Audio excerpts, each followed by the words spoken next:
Karmic obstacles in Buddhism.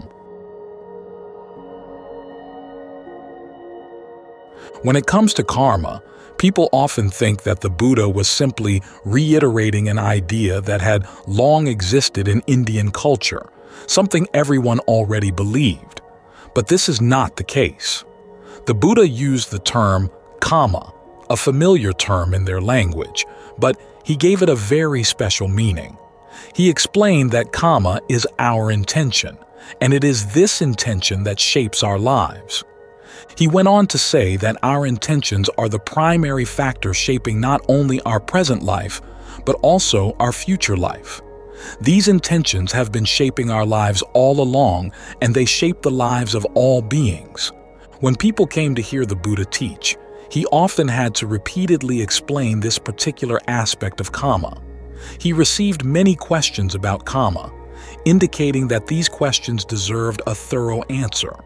The fact that he had to rephrase them showed that people did not yet understand kamma correctly, at least not in a way that could help them end their suffering. So, what is the useful way to look at kamma? First, he asked us to look at our own lives from the perspective of kamma. What we are experiencing now is a combination of the potentials from past intentions and our present intentions. This principle applies to everyone, everywhere. When we hear about kamma, we often think about past kamma, not just from this life but also from previous lives, and it seems like something far away. But actually, we are creating kamma all the time. Every time there is an intention in the mind, that is kamma. Even sitting here with your eyes closed, you are creating kamma, mental kamma. So, make it good. Mental kamma is your attitude towards something, and it shapes everything you do. You need to practice to ensure that, no matter the situation, you are bringing something good to it. That is your contribution to the circumstances within you and to others.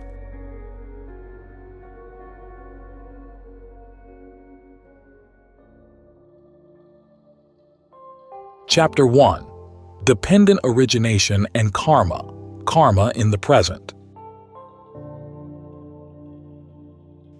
In the teachings on dependent co-arising, the Buddha talks about how intention, which is karma, is shaped by the process of fabrication. You put things together, sometimes on a subconscious level, often on a subconscious level, and there are many layers on intentions going on in the mind that you're hardly aware of. When we meditate, we try to get quiet so that we can see these intentions and bring more knowledge to them. Because if you fabricate these things out of ignorance, you're going to suffer. If you bring skill and awareness to the process of fabricating these things, that turns them into a path, the path to the end of suffering. So fabrication, what is it? You've got the breath coming in and out. That's bodily fabrication. There's an intentional element in how you breathe. So try to breathe in a way that creates a sense of well-being right now. Then there's verbal fabrication, directed thought and evaluation. Direct your thoughts to the breath. Evaluate the breath. Do you like this breath? If you don't, you can try another one. It's like trying on a different set of clothes. You don't like this set of clothes. You change them for another one. You find something you like, then you wear it. If, after a while, you decide that you don't like it anymore, you can change. There's a wide range of possibilities in how you can evaluate the breath and make it comfortable, and then take the sense of ease that comes with the breath and think of it spreading around the body to get the most use out of it. Now, to do this requires perceptions, which is one type of mental fabrication. The other is feeling. You're creating feelings of ease with the breath, and it's all done by holding in mind a perception of the breath, preferably the breath as a full-body process. The whole nervous system is involved. In this way, there's a greater sense of ease that courses through the body as you breathe in, breathe out. Everything feels opened up. Everything feels connected. This is all karma, good karma, because you're bringing the right attitude to the present moment, realizing that you have some power to shape things in a good direction. You want to give the mind a good place to stay so that it has the strength to do what it knows is right. Another way of bringing good karma to the present moment, a good attitude to the present moment, is developing thoughts of goodwill. This works in several directions.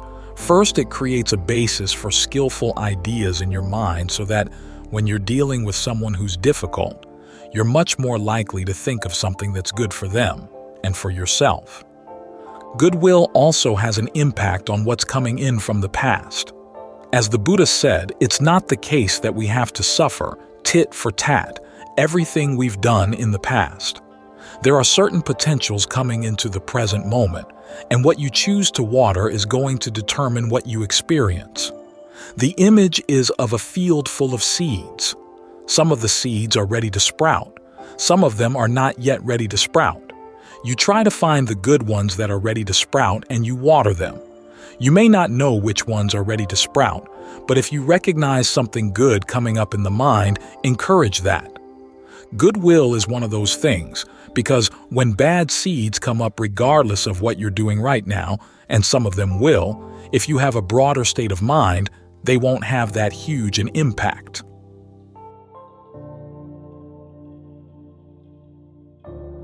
Your true assets: goodwill and positive karma. As the Buddha said, it's like someone who's very wealthy who's fined for a crime. If you've got a lot of wealth, the fine doesn't really matter. It's like those banks that make billions and billions. If you fine them $1 billion or so, it doesn't really have any impact on them. But if you take an ordinary person who doesn't have that kind of money and fine that person $1 billion, the person will be ruined. So you're making yourself wealthy here with thoughts of goodwill. In fact, as the Buddha said, this is a monk's wealth. As monks, we don't have much material wealth, but we do have the wealth of goodwill. So whatever negative things come up from the past, the state of the mind is big enough to encompass them and not be knocked over by them, to the point where there's a lot of the stuff you hardly notice. So always remember that you're not just sitting here on the receiving end of the world. You're actually generating your experience. You're taking in potentials that come from the past, and you're creating your experience of the world. Every time you look, every time you listen, every time you deal with the senses in any way, every time you move the body, every time you speak, with every thought, you're a producer, you're a creator, you're a put-together-er. In this way, you shape your life. This is one of the reasons why, when the Buddha talks about harming yourself, it's not hitting yourself or killing yourself or anything like that. It's actually killing other people, stealing from other people, lying to them, having illicit sex with them, taking intoxicants. You harm yourself in these ways because the part of you that's the karma creator creating lots of bad stuff is going to have an impact on your experience now and on into the future. In the same way, he said, when you harm other people, it's not that you go hit them or anything. You harm them by getting them to create bad karma. The worst thing you can do to somebody is to persuade them to do something really unskillful because that karma then becomes theirs. If you hit them, it may be something in their past karma, but now it's gone. It's been paid off. It's now your karma. But if you get them to do something unskillful, the impact of that on their experience is going to last for a long time. So remember, you're a karma producer. Other people are karma producers. Start some good productions by training your mind. Learn how to produce good karma. Learn how to do it well, because that's your only true possession.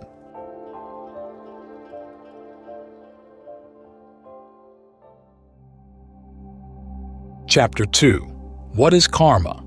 Excerpt from the book Noble Strategy by Jeffrey DeGraff. Karma is one of those words we don't translate. Its basic meaning is simple enough: action. But because of the weight the Buddha's teachings give to the role of action, the Sanskrit word karma packs in so many implications that the English word action can't carry all its luggage. This is why we've simply airlifted the original word into our vocabulary. But when we try unpacking the connotations the word carries now that it has arrived in everyday usage, we find that most of its luggage has gotten mixed up in transit. For most people, karma functions like fate, and bad fate at that, an inexplicable, unchangeable force coming out of our past, for which we are somehow vaguely responsible and powerless to fight. I guess it's just my karma. I've heard people sigh when bad fortune strikes with such force that they see no alternative to resigned acceptance. The fatalism implicit in this statement is one reason why so many of us feel repelled by the concept of karma, for it sounds like the kind of callous myth-making that can justify almost any kind of suffering or injustice in the status quo. If he's poor, it's because of his karma. If she's been raped, it's because of her karma. From this, it seems a short step to saying that he or she deserves to suffer, and so doesn't deserve our help. This misperception comes from the fact that the Buddhist concept of karma came to the West at the same time as non-Buddhist concepts, and so ended up with some of their luggage. Although many ancient concepts of karma are fatalistic, the early Buddhist concept was not fatalistic at all. In fact, if we look closely at early Buddhist ideas of karma, we'll find that they give even less importance to myths about the past than most modern people do. For the early Buddhists, karma was non-linear. Other Indian schools believed that karma operated in a straight line, with actions from the past influencing the present, and present actions influencing the future. As a result, they saw little room for free will. Buddhists, however, saw that karma acts in feedback loops, with the present moment being shaped both by past and by present actions. Present actions shape not only the future but also the present. This constant opening for present input into the causal process makes free will possible. This freedom is symbolized in the imagery the Buddhists use to explain the process. Flowing water. Sometimes the flow from the past is so strong that little can be done except to stand fast. But there are also times when the flow is gentle enough to be diverted in almost any direction. So, instead of promoting resigned powerlessness, the early Buddhist notion of karma focused on the liberating potential of what the mind is doing at every moment. Who you are, what you come from, is not anywhere near as important as the mind's motives for what it's doing right now. Even though the past may account for many of the inequalities we see in life, our measure as human beings is not the hand we've been dealt, for that hand can change at any moment. We take our own measure by how well we play the hand we've got. If you're suffering, you try not to continue the unskillful mental habits that would keep that particular karmic feedback going. If you see that other people are suffering and you're in a position to help, you focus not on their karmic past but your karmic opportunity in the present. Someday you may find yourself in the same predicament they're in now, so here's your opportunity to act in the way you'd like them to act toward you when that day comes. Karma and dignity. This belief that one's dignity is measured not by one's past but by one's present actions flew right in the face of the Indian traditions of caste-based hierarchies and explains why early Buddhists had such a field day poking fun at the pretensions and mythology of the Brahmins. As the Buddha pointed out, a Brahmin could be a superior person not because he came out of a Brahmin womb, but only if he acted with truly skillful intentions. We read the early Buddhist attacks on the caste system, and aside from their anti-racist implications, they often strike us as quaint. What we fail to realize is that they strike right at the heart of our myths about our own past, our obsession with defining who we are in terms of where we come from, our race, ethnic heritage, gender, socio-economic background, sexual preference, our modern tribes. We put inordinate amounts of energy into creating and maintaining the mythology of our tribe so that we can take vicarious pride in our tribe's good name. Even when we become Buddhists, the tribe comes first. We demand a Buddhism that honors our myths. From the standpoint of karma, though, where we come from is old karma, over which we have no control. What we are is a nebulous concept at best, and pernicious at worst, when we use it to find excuses for acting on unskillful motives. The worth of a tribe lies only in the skillful actions of its individual members. Even when those good people belong to our tribe, their good karma is theirs, not ours. And of course, every tribe has its bad members, which means that the mythology of the tribe is a fragile thing. To hang on to anything fragile requires a large investment of passion, aversion, and delusion, leading inevitably to more unskillful actions on into the future. So the Buddhist teachings on karma, far from being a quaint relic from the past, are a direct challenge to a basic thrust and basic flaw in modern culture. Only when we abandon our obsession with finding vicarious pride in our tribal past and can take actual pride in the motives that underlie our present actions, can we say that the word karma, in its Buddhist sense, has recovered its luggage. And when we open the luggage, we'll find that it's brought us a gift. The gift we give ourselves and one another when we drop our myths about who we are and can instead be honest about what we're doing with each moment, at the same time making the effort to do it right.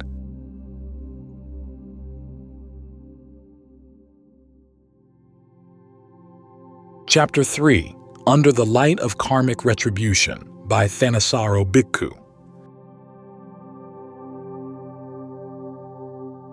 People tend to assume that when the Buddha was talking about karma, he was just repeating a general idea in Indian culture, something that everybody already believed.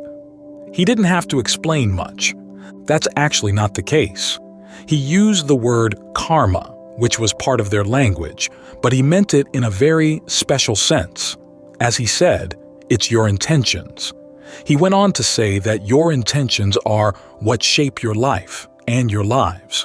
These things have been shaping your lives all along, and they shape the lives of all beings.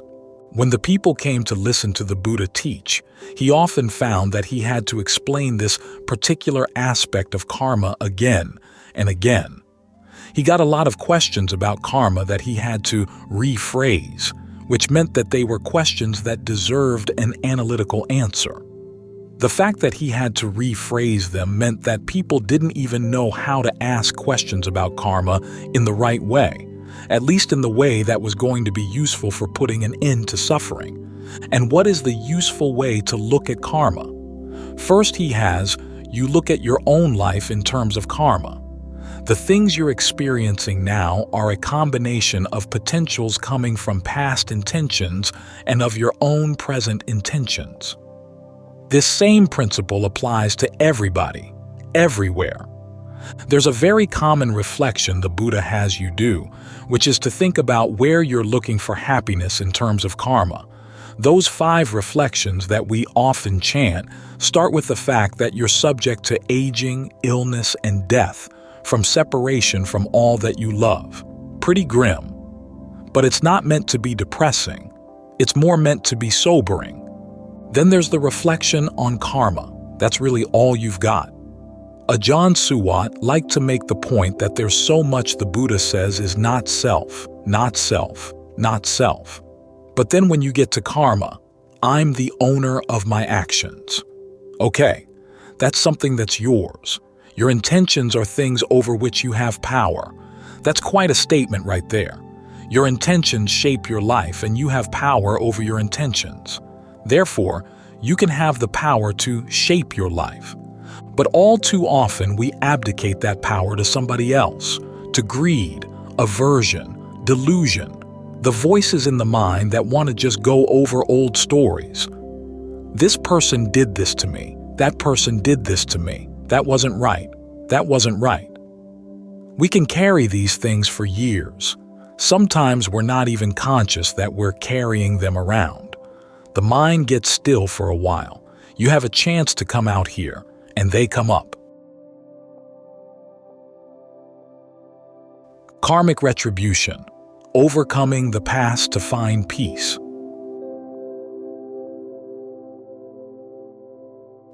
I remember my first year back in Thailand. All of a sudden, issues from grade school, high school, college, family issues, all kinds of things started coming up. Things I'd forgotten for years. But when the mind is still, they can come bubbling up again. When you find yourself hounded by these things, remember the Buddha's reflection. Think of it in terms of karma.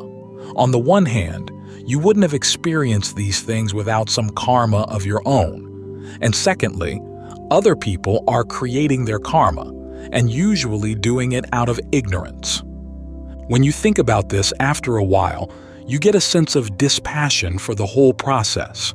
You can change the narratives so that instead of being hounded by these things, the narrative is that you're able to reflect on them in line with the principle of karma, and you found that you can go beyond them. Then the Buddha has you reflect on all beings everywhere. This takes a lot of the sting out of your own personal sufferings. Everybody going through life is suffering. They've got aging, illness, death, separation, and they've got their karma too. You can think about divas having a good time up there in heaven. Well, they're like trust fund kids. As long as the stock market's doing well, the trust fund is fine, okay? They're fine.